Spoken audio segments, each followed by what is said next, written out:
Meaning of Kafkaesque. Kafkaesque. Kafkaesque. Kafkaesque.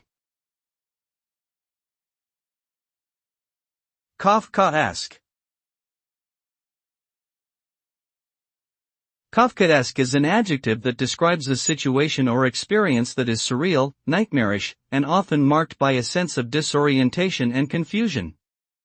The term is derived from the works of the Czech writer Franz Kafka, who often depicted characters in settings where they were subjected to bureaucratic or oppressive systems that defied logic and reason.